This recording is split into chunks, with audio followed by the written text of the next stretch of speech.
Welcome everybody to another session of At Home with Theosophy. We have been exploring this book by Leadbeater, Dreams, what they are and how they are caused. And in our last meeting we explored the more basic aspect of dreams, the ones that are generated by the automatic action of our brain. And today we are going to explore some other aspects that are deeper and more interesting from a spiritual point of view. So the first part of the meeting will have, we will read parts of the book, the Dreams book, and then in the second part of the meeting we will explore, I brought something that Leadbeater wrote in a different book that is called Invisible Helpers, because Leadbeater is assuming that there is a certain knowledge that is not described in this particular book. So I thought that it would be good to read a little about this aspect, as we are going to see.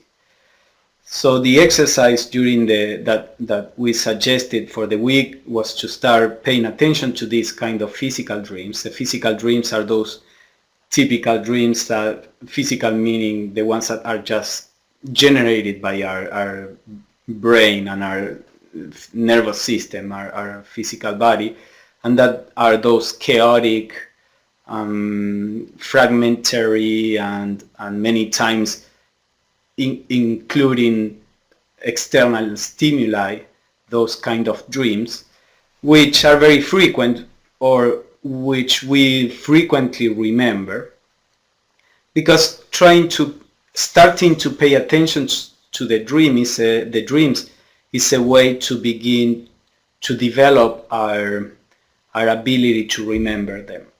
And so the first step is to start paying attention to the dreams. The second step is beginning to differentiate the different kinds of dreams.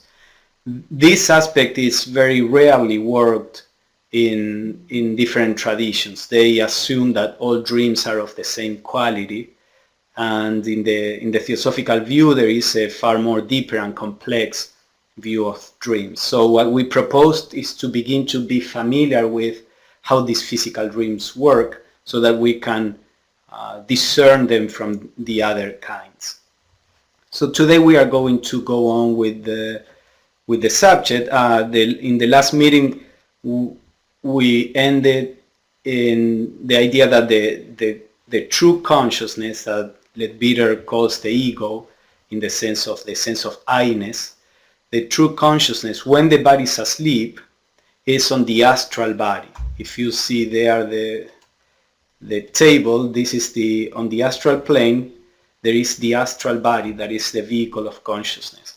As we are going to see today, again, repeat a little this concept, the astral body may be very little developed or very well developed. When it is little developed, the consciousness in the astral body is similar as the consciousness in a baby. It's for the most part asleep, and may have some perception that come from the outside, but they are vague. As the soul evolves and the astral body also develops, then consciousness awakens more and more on the astral plane, and eventually can move around on the astral plane as the baby, as he grows, can move around on the physical plane. So now we are going to pay attention in particular to the consciousness of the ego, to our true consciousness, when the body is asleep. The ego in sleep. Though the condition in which the astral body is to be found during sleep changes largely as evolution takes place, that of the ego inhabiting it changes still more. Where the former is in the stage of the floating wreath of mist, the ego is practically almost as much asleep as the body lying below him. So we explained in the previous class that the astral body begins by being just like a mist or a cloud of astral matter with no organization. And of course that kind of astral body cannot serve as a good vehicle of consciousness. The impacts that come from the outside are lost in trying to be translated by this mystic kind of astral body. They cannot be translated to consciousness or transferred to consciousness in a clear and sharp way. And as evolution goes on, we just said that the astral body begins to be organized, but also the consciousness itself evolves along with evolution. So we have these two branches of evolution: the evolution of the vehicle of consciousness, the bodies, and the evolution of consciousness itself. So there is a degree of how awakened and how much the consciousness understands. There is a great variety of states in different people. Oops. He is blind to the sights and deaf to the voices of his own higher plane, and even if some idea belonging to it should be by chance reach him, since he has no control over his mechanism, he will be quite unable to impress it upon his physical brain so that it may be remembered upon waking. If a man is in his primitive condition recollects anything at all of what happens to him during sleep, it will almost invariably be the result of purely physical impressions made upon the brain either from within or from without, any experience which his real ego may have had being forgotten. So this is he's starting with when the soul is in the early stages of evolution. Even if the consciousness of the ego that is on the astral body perceives something from the astral plane or from the higher planes, it's almost impossible to impress that in the brain, because the brain, again, normally the brain is very active on its own automatic activity, and the unconsciousness doesn't know how to impress that memory on the physical brain. There is something that consciousness learns to do as evolution goes on. So most of the dreams that are remembered are the dreams that are just produced by the physical body. Now, Leadbeater says there that the ego inhabiting the astral body may perceive something from his own plane, he says, from the higher planes. If you see the chart, the consciousness of the ego is on the astral body, but that means the astral body is the lowest vehicle of consciousness, but there is always influence coming from the higher planes. So just like when we are awake on the physical plane, we may have an inspiration, and that inspiration comes from the higher planes. We may be too distracted to really perceive that inspiration, or we may perceive it. So the same happens with the ego in the astral body, especially in the early stages of evolution. Even if some influence comes from the higher planes, it's unable to perceive it. Or even if he does in some way, it's very difficult for him to impress it on the physical body. So at this stage of evolution, the activities while the body is asleep are not really important for consciousness. It's just in a state of awakening. So the experiences are of no import. Sleepers may be observed at all stages, from this condition of oblivion up to full and perfect consciousness on the astral plane, though this latter is naturally comparatively rare. Even a man who is sufficiently awake to meet not infrequently with important experiences in this higher life may yet be, and often is, unable so far to dominate his brain as to check its current of inconsequent thought pictures and impress upon it instead what he wishes it to recollect. Thus, when his physical body awakes, he may have only the most confused memory, or no memory at all, of what has really happened to him. So there is a whole degree of states of consciousness on the astral plane. As consciousness evolves, it begins to be little by little more aware of the astral plane. But not necessarily in a very clear way. It's just like if you are focused reading or watching TV or something, and you may hear that, I don't know, the oven, the alarm of the oven went off.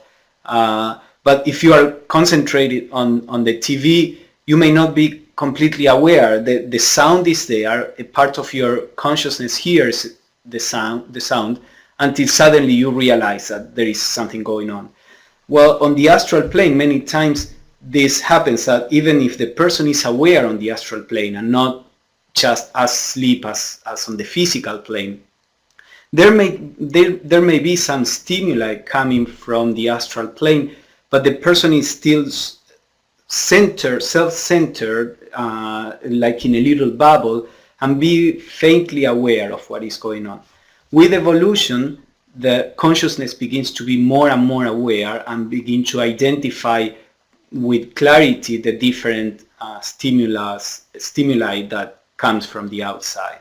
So, but even when the ego, Leadbeater says there, is to some extent aware of the astral plane, still it is difficult for him to be able to impress it on the physical body. We have to remember that the lower we go in the planes, the harder it is to impress the matter with consciousness. So on the higher planes, consciousness and matter are almost the same. But as you go down on all the planes, then it is more and more difficult for consciousness to move matter, to impress matter with its own energy, so to say. And this is a pity, for he may meet with much that is of the greatest interest and importance to him. Not only may he visit distant scenes of surpassing beauty, but he may meet and exchange ideas with friends, either living or departed, who happen to be equally awake on the astral plane. He may be fortunate enough to encounter those who know far more than he does, and may receive warning or instruction from them. He may, on the other hand, be privileged to help and comfort some who know less than himself. So here the idea is, I think that I keep coming back to the example of the baby and a child, because we know how consciousness little by little awakens on the physical plane, and as consciousness awakens, as the understanding develops, as the physical body also develops, then that person begins to be able to have a wider and wider range of activity.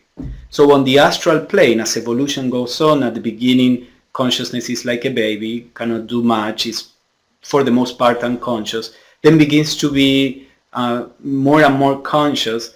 As the astral body develops, the consciousness can use the astral body to travel around, at the beginning not too far from the body, and eventually the person may have a very active life on the astral plane, even more active than on the physical plane.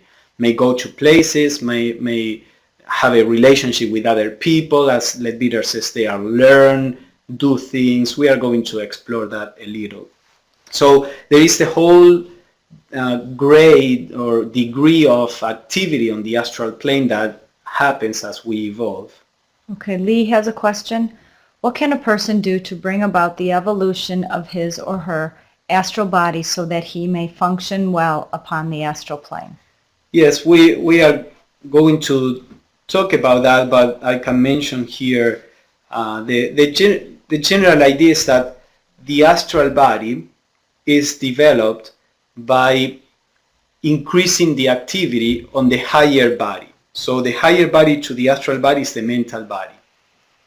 As consciousness begins to work more and more on the mental body, the activity of this body begins to emanate a certain influence that brings the astral body in order. So that is one aspect. In the same way, if we want to develop the mental body as a vehicle of consciousness, we need to start trying to stimulate the activity on the causal body. The causal body is related to spirituality. So let's say, in simple ways, we could say the causal body is related to spiritual ideas, spiritual endeavors, spiritual intentions. The mental body is related to understanding, is our mind, trying to think in a clear way, in a precise way. Where if we think in vague ways, our mental body is also vague, it's like a mist. The more clearly we think, then that forces the mental body to organize itself, and that has a repercussion on the astral body. So a mental activity, a healthy and ordered mental activity is part of what we need.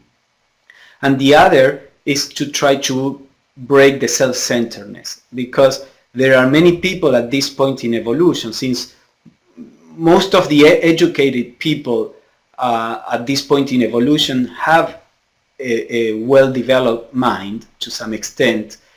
The astral body is also pretty well developed, but the problem is that most people are still very self-centered. So even though they have an astral body that could develop or interact with the astral plane, they still don't perceive the astral plane. So in our daily life, we have to begin to develop this awareness that we have to break through this self-concern, constantly being in this bubble of my problems and my wishes and my desires. So those, I would say, are the two major aspects of this.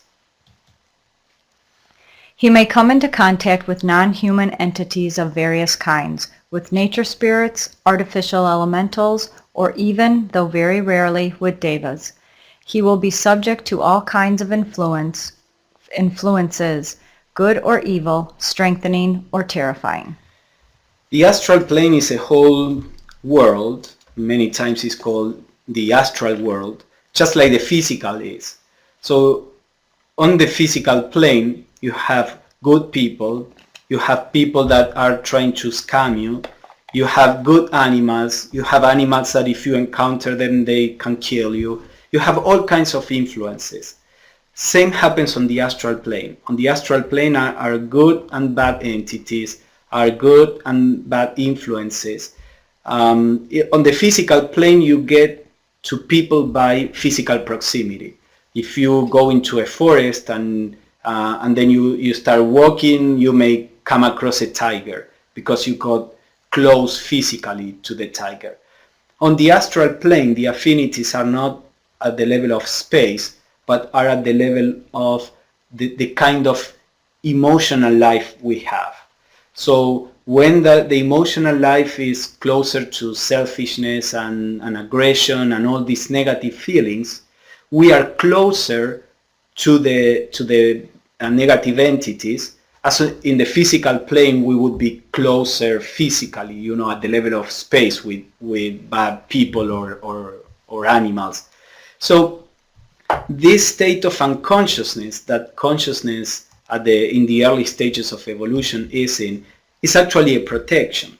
So when there are many people that try to artificially stimulate these astral projections and astral travels and all that, but many times that is not something good. For several reasons, we already discussed the idea of having too many, a lot of stimulus coming to you and being overwhelmed at the level of consciousness. But also there is this other aspect that we may find things that are actually even dangerous.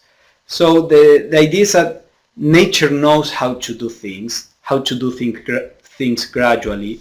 So as long as we work on our, developing our mind, as I was saying, on trying to be aware and breaking the self-centeredness, on trying to cultivate good emotions, then when we are on the astral plane, we will be far away from the negative entities. That doesn't mean that we cannot come across some here and there, but the purity itself is a kind of shield. So Leadbeater is saying there are not only human entities we can find, but also we can find nature spirits or devas. Now on the astral plane, devas are for the most part on the higher planes. They work, the devas are like angels, and most of the spiritual entities rarely go down to the astral plane. On the astral plane, you find, for the most part, either people who died and are there on the astral plane, kind of stuck, trying to retain some contact with the earth, or you have nature spirits that are a lower kind of devas, if you want to call it like that. They are forces of nature.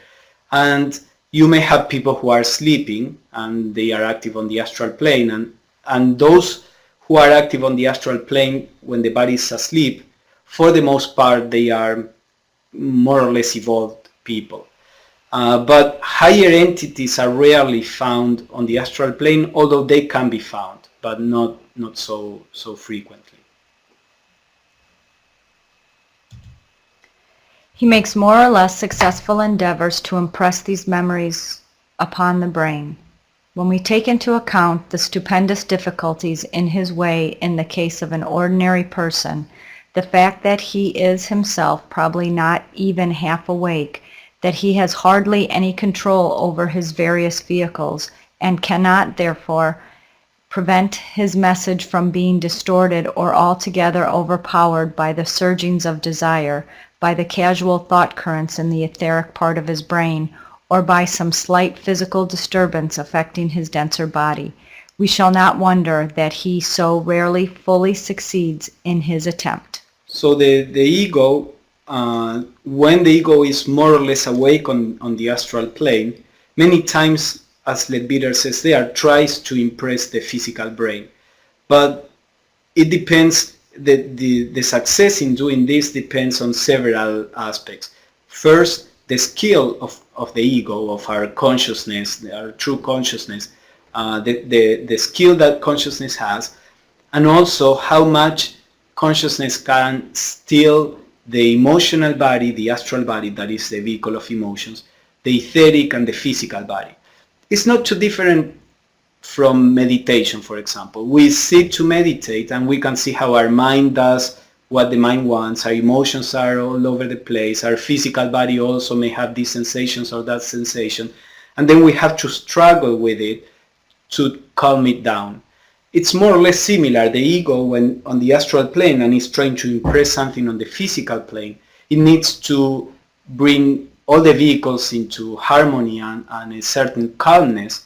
So since we as consciousness are learning to do this, for the most part, the dreams that we really remember are a mixture of elements, and we are going to discuss that in our next meeting.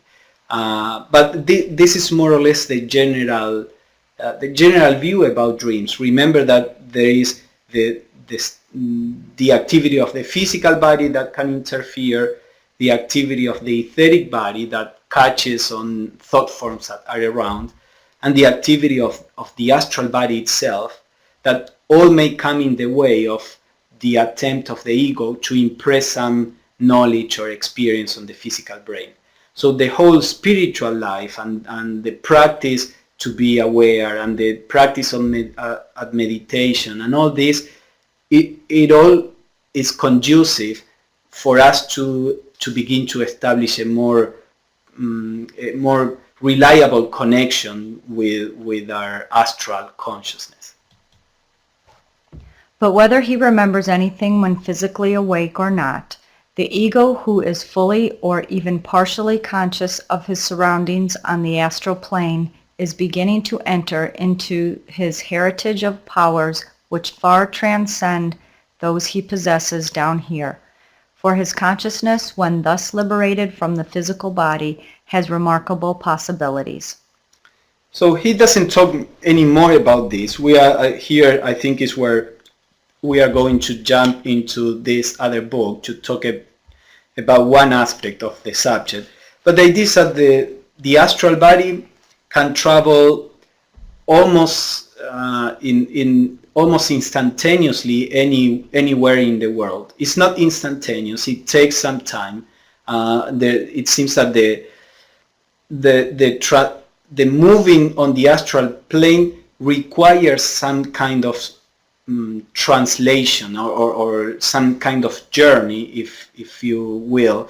The space there is not like the physical space, but there is still some kind of sense of distance. However, when the astral body is fully developed, a person can think of Egypt and being in Egypt in a few seconds, or can go to different places. There is never a sense of being tired on the astral plane. There can be activity all night, and the sense of fatigue never appear. What else? Well, there is no illness or many of these limitations that we have on the physical body. So the activity on the astral plane is far more extensive than on the physical. Then the same happens when the person begins to be aware on the mental plane. That surpasses by far the experience on the astral plane. And so as the consciousness begins to be aware on higher and higher planes. So he says here that when consciousness begins to be aware of the astral plane, it begins to awaken these latent powers, this heritage, as he says, of the infinite possibilities that we have when we begin to make full use of our whole being and not just being limited to the physical. The reality of superphysical life, from the book Invisible Helpers. It seems difficult for those who are accustomed only to the ordinary and somewhat materialistic lines of thought to believe in and realize fully a condition of perfect consciousness apart from the physical body. So this is what we are talking about, the possibility of even perfect consciousness when the body is, when we are not in the body. As the person begins to be really aware on the astral plane, and if that awareness begins to be little by little or gradually transferred to the physical plane, then the fear of death disappears, because consciousness, by direct experience, knows that can be alive without the physical body there, that the physical body is really not necessary to retain consciousness. Now, when we are in our waking state, because we don't remember any of this, we may have this, be afraid and think that we depend on the physical body. But the consciousness of our activity on the astral plane eradicates any fear of death. Every Christian, at any rate, is bound by the very foundations of his creed to believe that he possesses a soul. But if you suggest to him the possibility that that soul may be a sufficiently real thing to become visible under certain conditions apart from the body, either during life or after death, the chances are 10 to 1 that he will scornfully tell you that he does not believe in ghosts. I think the point there is that the astral body is a real body.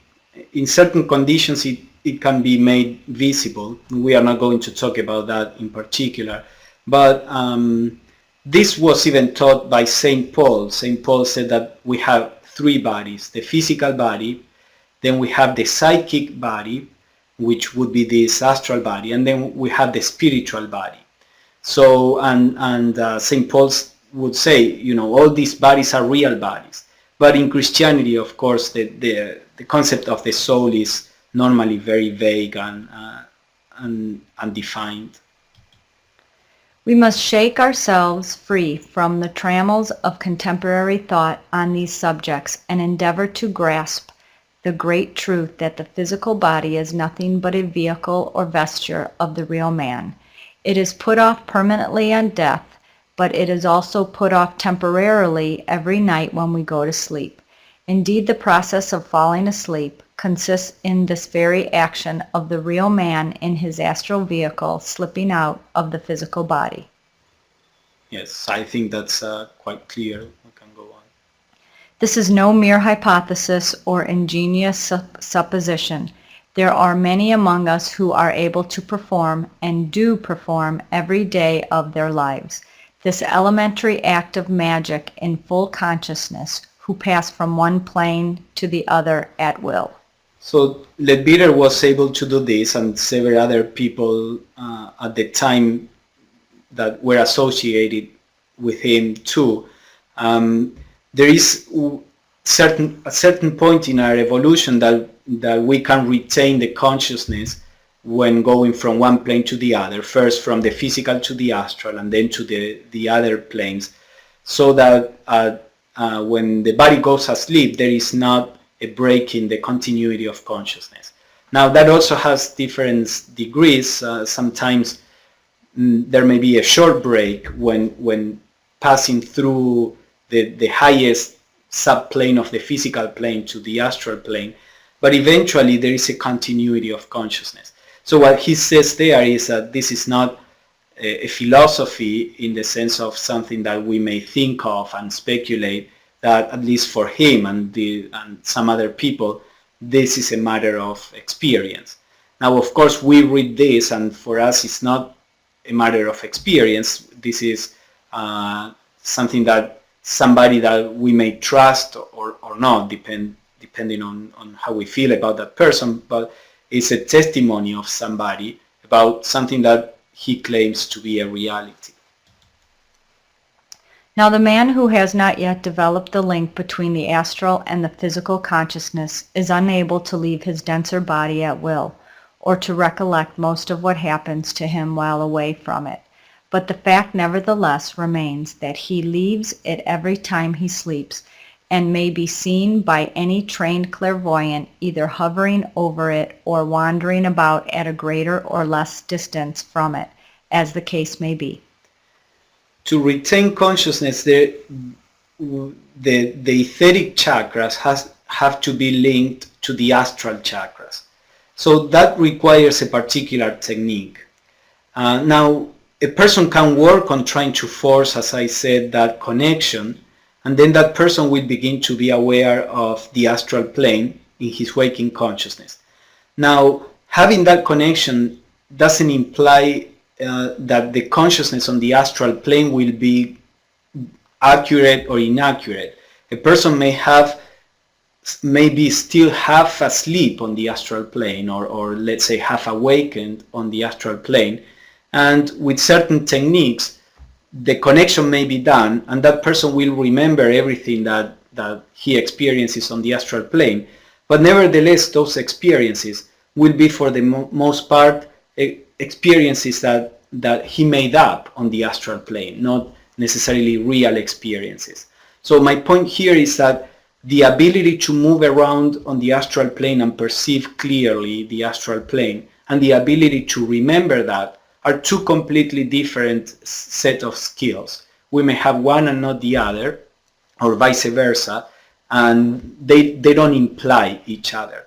So of course it would be, for many people, it would be interesting to remember the activities on the astral plane, but the most important part is to be able to perceive and to act on the astral plane in the right way before we can remember any of that. And as Lee asked, and we discussed a little, in order to be able to do this, basically we need a spiritual practice, as we were describing, purifying our emotions, developing our awareness, and developing our mind. And then remembering or not is a secondary problem, which as we grow begins to happen naturally. The entirely undeveloped person usually floats close above his physical body, scarcely less asleep than it is, and comparatively shapeless and inchoate. And it is found that he cannot be drawn away from the immediate neighborhood of that physical body without causing serious discomfort, which would in fact awaken it. So this is a different book. He repeats this, and I wanted just to bring it up again. At the beginning, on the early stages of evolution, the astral body is just there, close to the physical, and if it goes a little away, the person wakes up with a sense of fear or something. The physical consciousness is still not accustomed to having the ego slipping away on the astral body. As the man evolves, however, his astral body grows more definite and more conscious, and so becomes a fitter vehicle for him. In the case of the majority of intelligent and cultured people, the degree of consciousness is already very considerable, and a man who is at all spiritually developed is as fully himself in that vehicle as in this denser body. So we could say that most of us, of people who are interested in these subjects, will be more or less in this degree that Leadbeater is describing. We most probably have to some consciousness of the astral body, or may even be quite fully aware of the astral plane. So there is a degree there. That's more or less the position in which we probably are. I'm saying probably and all this because it's difficult to generalize, but just to give an idea. And as we try to follow a spiritual life, then we become more and more aware on the astral plane. But though he may be fully conscious on the astral plane during sleep, most people at this stage are so wrapped up in their own train of thought, usually a continuation of some line taken up in waking hours, that they are like a man in a brown study, so much absorbed as to be practically entirely heedless of all that is going on about them. And in many ways it is well that this is so, for there is much upon the astral plane which might be unnerving and terrifying to one who had not the courage born of full knowledge as to the real nature of all that he would see. So we discussed this a little. Many times, when we say I'll sleep on this problem, and then we wake up and we may have some solution to the problem, this is the result of the ego working this out on the astral plane. So that is possible even when the ego is not fully aware of the astral plane, meaning of the things that are going on around him. So there is a stage where the ego is awakened on the astral plane, and then there is a further stage where it is awakened on the astral plane and also aware of the astral plane. So what he talks about here is when the ego is awakened on the astral plane, but still in this kind of bubble. So again, many of them, and this is just my speculation, but I think that many of the examples of these dreams that we really remember and that we can manipulate and that we can fly or do this, they are not necessarily, of course it's important to try to be aware on the astral plane and have these lucid kind of dreams. But then if we are self-centered, we are doing all this thing inside our bubble. That doesn't mean that we are really living an astral life. We are just having fun inside of the bubble. So I wouldn't place immediately a value on lucid dreaming by itself. There is some value there, that there, in the sense that we are aware and we can impress that awareness on the physical brain, but there is more that is needed. What we want is to be aware of the astral plane and not just in our little bubble creating and recreating worlds of imagination. Invisible helpers. Sometimes a man gradually rouses himself out of this condition, wakes up to the astral world around him, as it were, but more often he remains in that state until someone who is already active there takes him in hand and wakens him. This is, however, not a responsibility to be lightly undertaken. For a while it is comparatively easy thus to wake a man up on the astral plane. It is practically impossible, except by a most undesirable exercise of mesmeric influence, to put him to sleep again. So he's talking now here about this concept of invisible helpers that we don't have a lot of time to go into, but I wanted to bring it up to show an example of what kind of experiences we are talking about when a person is fully aware on the astral plane. So Leadbeater says that there is a band of people on the astral plane, just as there are many on the physical plane, that instead of being in their own bubble or having fun with their own self-centered influences, they are awakened on the astral plane and they are trying to help. Just as on the physical plane, there are many people that are living in a bubble, making money for themselves, developing their skills for themselves, and they don't have a thought of using that to help other people. But there are many others that are interested in helping, in trying to make the world better, or family, or whatever circle of influence. Same happens on the astral plane. There are people that find themselves awakened, and they if they on the physical plane they are inclined to help, on the astral plane they will naturally be inclined to do the same. If somebody is self-centered on the physical plane, he will be self-centered on the astral plane, because we are the same person, we have the same attitude. So he says that we can naturally awaken on the astral plane little by little. That would be like a gradual, natural process. But many times when a person is at a certain point of development and has the appropriate qualities, he may be helped to wake up on the astral plane in order to become a helper there. So now what he's saying there is that a person that is already awakened on the astral plane and is part of this group of helpers, which may sound weird, but it's not too different. We are all members of the Theosophical Society. We get together and we do things together. Well, we do similar things on the astral plane if we are awake there. So he says that sometimes some of these invisible helpers see a person that has the qualities that could join this band of helpers, this society on the astral plane, let's say. So that person, maybe many times you may know the person on the physical plane and think, oh, this person, is a mature person, is interested in helping. It would be great if this person could join us. So it is possible to try to awaken a person on the astral plane that is already aware on the astral plane but not off the astral plane, as I was saying.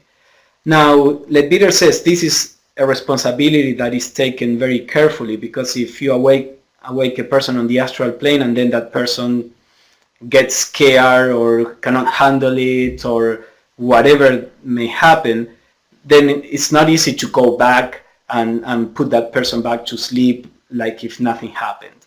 So according to Leadbeater, there is this possibility of being awakened there to join this group of people that are trying to help on the astral plane. So that before a member of the band of workers will thus awaken a dreamer, he must fully satisfy himself that the man's disposition is such that he will make good use of the additional powers that will then be put into his hands, and also that his knowledge and his courage are sufficient to make it reasonably certain that no harm will come to him as a result of the action. If you want to know more about this, get the book Invisible Helpers. You can borrow it from our library or buy it. And see, there are many stories and examples of what kind of help can be done from the astral plane. And normally the people who are awakened or that join this group, they go through a little training on the astral plane to realize that fire cannot harm them, that if they fall into the water or have to go into the water, they are not going to drown, or if they fall, they are not going to crash. So there is a little training that is there, so that then they can freely move on the astral plane to help people around, people both on the astral plane or on the physical too. Such awakening so performed will put a man in a position to join, if he will, the band of those who help mankind.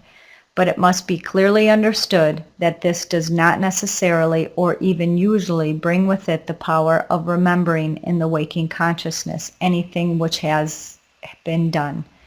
That capacity has to be attained by the man for himself, and in most cases it does not come for years afterwards. perhaps not even in the same life. So here again, the difference between being aware on the astral plane and bringing that memory into the physical. A person may be very active on the astral plane and yet have no clue on the physical plane. And another person may remember a lot of silly things that he may be doing on the astral plane and yet still be in a little bubble, and anything in between. So my point is that we don't have to be fooled. Unfortunately, the physical consciousness is the most limited aspect of ourselves. So we can't judge ourselves or what we do or who we are by our physical perception, or whatever perception we remember on the physical plane. So as he says, after some years, if the person follows a spiritual discipline, then little by little that person begins to remember these dreams of helping in accidents, or dreams of doing different things, and those dreams have a particular feeling, a feeling of reality. They are not chaotic unless they get mixed up with other things, and we are going to discuss that too. They are quite vivid, they are quite coherent, and sometimes you may even find some clues on the physical plane that what is remembered actually happened. But many times this remembering of the activity, as Leadbeater says, doesn't even happen in the same lifetime. It depends on many factors. So any person can be very active and still have no clue on the physical plane that he or she is. But happily, this lack of memory in the body in no way impedes the work out of the body, so that, except for the satisfaction to a man of knowing during his waking hours upon what work he has been engaged during his sleep, it is not a matter of importance. What really matters is that the work should be done, not that we should remember who did it. Though as yet unable to carry their consciousness through unbroken, are nevertheless by no means wasting the hours when they think they are asleep, but spending them in noble and unselfish labor for their fellow man. So yes, once we are awakened on the astral plane, then we may be very active and doing even more meaningful things when on the astral plane than on the physical plane. On the physical plane, we may be in a situation in life where we are too busy taking care of family or whatever we have to take care of, or our health may be not very good and we cannot be very active. But when the body is left, when we go to sleep, then we are free from any of those limitations. So as the person evolves spiritually, the activity on the higher planes becomes more and more important. And then the physical life becomes a relatively small fragment of the life and activity of that person. So this is something important to keep in mind. This may serve also as a stimulus to follow the spiritual life, because we are actually extending our circle of influence and of usefulness. And eventually, if we are lucky enough to begin to remember some of the experiences, that's usually encouraging. But as Leadbeater said, those things don't necessarily come without some challenges also. Whenever we expand our consciousness, there are usually also challenges associated. So we have to trust that nature knows far better than us, and we have to do our best and then let nature take care of how all these things manifest. Such assistance as that to which we are here referring may most fitly be given by men and women at a particular stage of their evolution, not by the adepts, since they are capable of doing far grander and more widely useful work, and not by the ordinary person of no special spiritual development, for he would be unable to be of any use. So here is again this idea, similar idea to what I said about the devas. The the masters of wisdom, as we understand them in the Theosophical tradition, they very rarely have their activity on the astral plane. Most of their activity are on the mental plane and even on the higher mental plane at the level of the causal body. For them to go to the lower planes is kind of a waste of time, because the lower you go in the planes, the more restricted your powers are. And on the higher planes, those who are able to be aware on the higher planes, as the masters are, then they can do an activity that that most humanity can't, because we are asleep on the higher planes. So the idea is that there is a chain of beings and a chain of activity where we all help at whatever level we are awakened. So if we are awakened on the physical plane and not still on the astral plane, the idea is begin to try to be helpful on the physical plane and do whatever you can, because the masters are helping humanity on the higher planes. So it is us, the ones that have to become co-workers of the masters on the physical plane and do that work.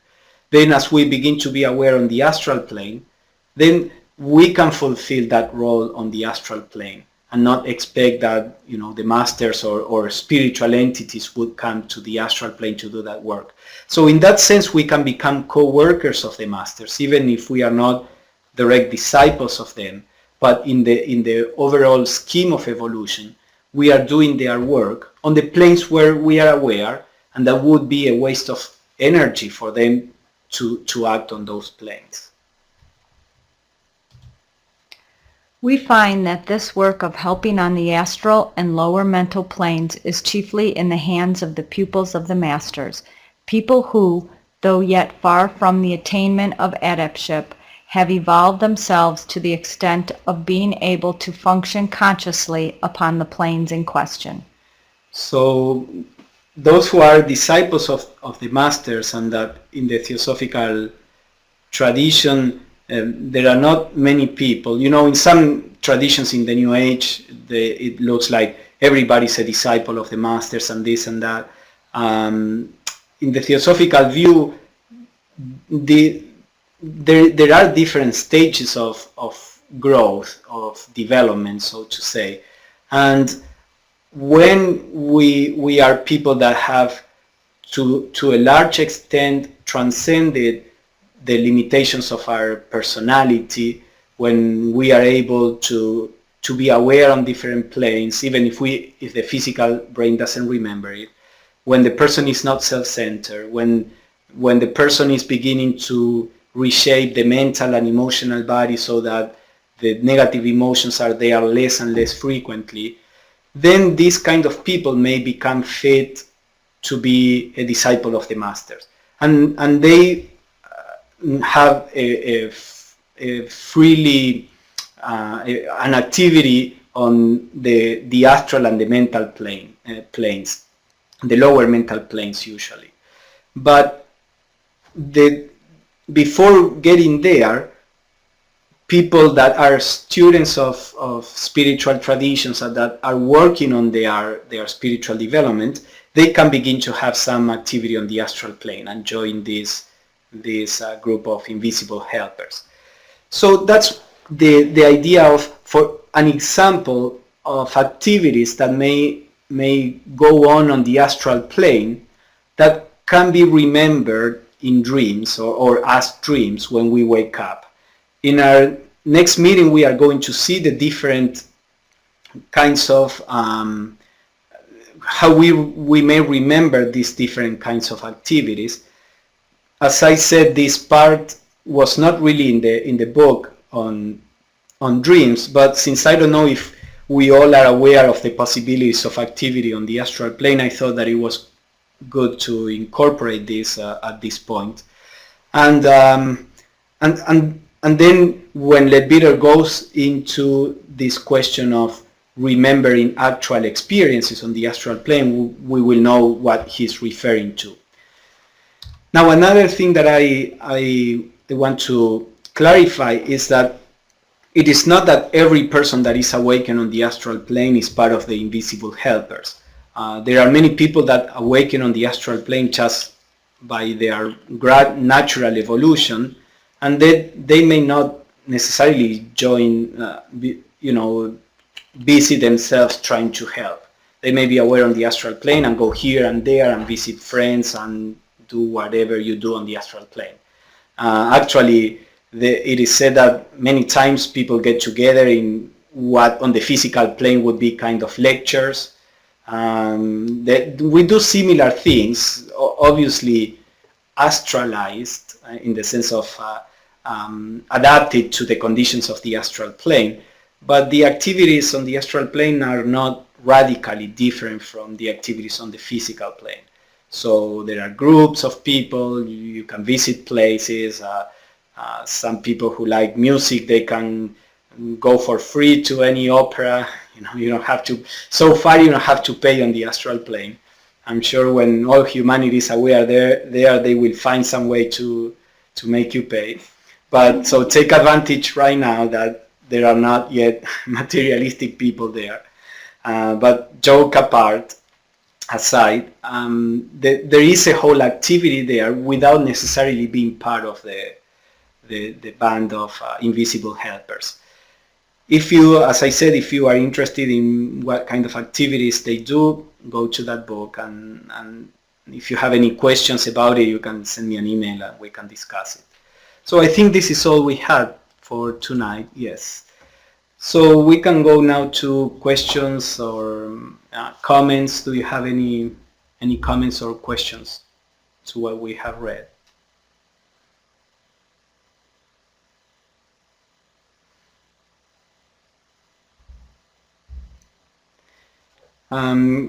Something that Lee had asked about meeting, dreaming with people who have died on the physical plane. This is frequently the remembrance of an actual experience on the astral plane. As I said, on the astral plane we get in touch with people, entities, situations, not by spatial proximity, but by affinity. So when somebody that is dear to us die, the person is like in a permanent sleep. The connection with the physical body is severed, so that the person cannot go back to the physical body, but the person is on the astral body in a not too different state from a live person. There are some differences, because when a person dies, the astral body rearranges itself, unless the person knows how to prevent that rearranging from happening, but that's a completely different subject. So there are some differences, but yet the person is aware on the astral plane.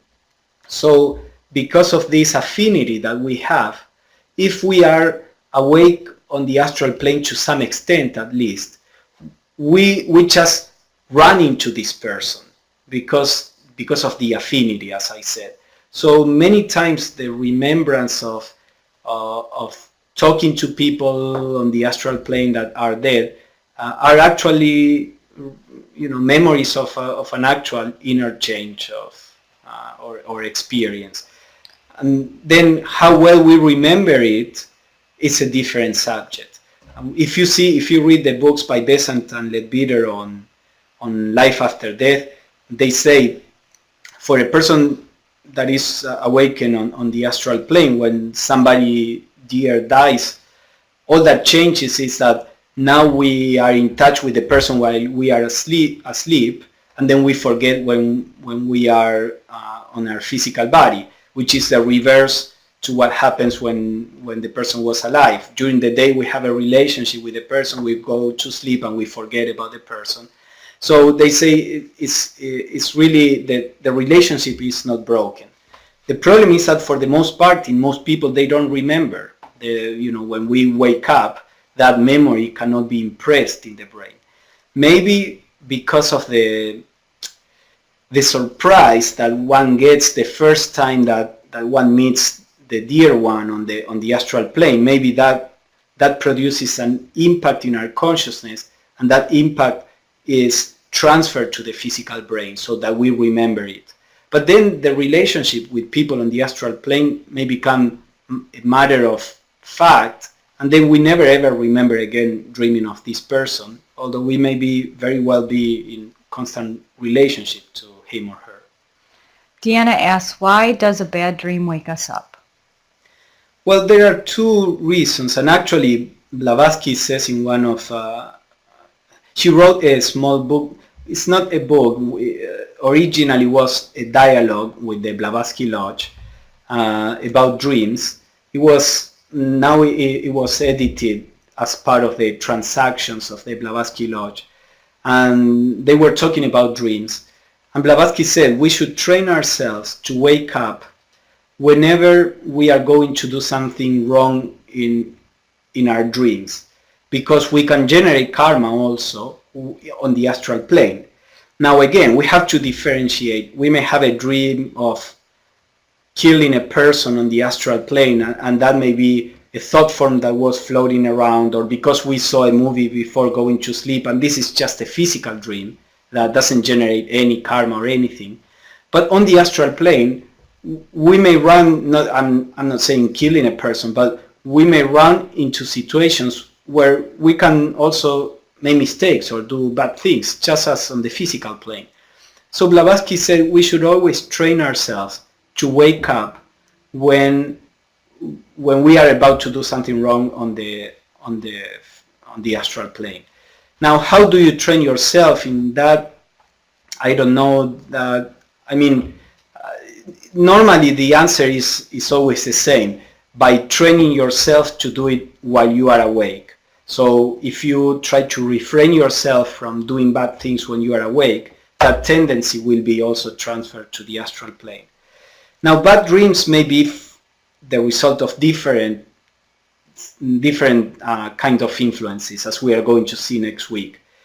If it is really a bad experience on the astral plane, Leadbeater said there are frightening things on the astral plane, they cannot really necessarily affect us, although there can be some we can be affected on the astral plane in some ways, but normally it's just a question of being afraid of. There are some elementals that will take on the image of a monster, for example, because they don't like the intrusion of human beings. You know, they know, they have the experience that in nature, wherever we go, we destroy nature. You know, to build our houses that they don't understand, to generate our companies that all they see is that we destroy nature. So at this point in evolution, there is a kind of elementals are not very sympathetic with human beings, and many times when they see that a person awakens on the astral plane, they try to scare the person away. So that may be one of the reasons of bad dreams, and we wake up because we are afraid and we just go back to the physical plane. And sometimes the bad dream may be just bad digestion, and the physical body gets scared and calls the astral consciousness up. You know, when the physical body awakes, then our consciousness that was on the astral plane is brought back to the physical plane. So if the physical body is uncomfortable for any reason, as I said, a bad digestion, for example, and that generates a physical dream, a bad physical dream, that the physical elemental will wake up the body, and then our consciousness is brought back to the body. So in all these things, there may be I think one of the points of this book is that there are many different influences. Things are not simplistic. And as we pay attention to all this, we begin to acquire experience and know, or at the beginning we begin to guess, and then little by little we begin to be more certain as to what is going on when we have a particular dream or experience. I have a question. Yes, Marina has a question. Maybe you could ask it in the microphone, Michelle's microphone. This one. Or I can repeat. Okay, or Michele can repeat. What is the relationship between meditation and the astral body? Marina asks, what is the relation between meditation and the astral body? Yes, meditation is actually one of the ways to stimulate or to reorganize the astral body on the astral plane and to make it a fit vehicle of consciousness. Basically, one of the things we want to do on the astral body is to make it more compact, so to say, from a mist to make it more of a body with a structure. So in meditation, that is exactly what we are trying to do. This activity that of our thoughts and emotions that tend to go out, to be, chaotic, by the action of our will, we try to bring some order to keep it in control, and that action of our will is reflected in our astral body. So the astral body, with the practice of meditation, is brought into more and more control and shape. So Leadbeater actually says that one of the main practices to develop the astral body so that it can be useful on the astral plane is meditation. Now, as I said, I would add to that an endeavor to stimulate positive emotions as opposed to the negative emotions. Life is complex, and we always will be stimulated to have some negative emotions. It's only when we are getting closer to be free from the personality that we may transcend the negative emotions. But in our spiritual work, the negative emotions begin to have less room in our life, and we begin to be less identified with them. So that is important as a protection on the astral plane, and also breaking the self-centeredness, because as I was saying, we may have a perfectly well-evolved astral body and be awakened on the astral plane and be playing around our little bubble, and that is not necessarily relevant from a spiritual point of view. So meditation is important specifically for the shaping of the astral body. Any other question or comment? All right, then thank you everybody for joining us. I will send again an exercise, a suggested exercise if you want to practice it. And we will meet next Tuesday and begin to explore the different sources of dreams that come from the ego, not from the physical body or the etheric double or the astral body itself. So I hope I see you next week. Let's see what Yemi says. Okay, thank you for being here too, and have a great week.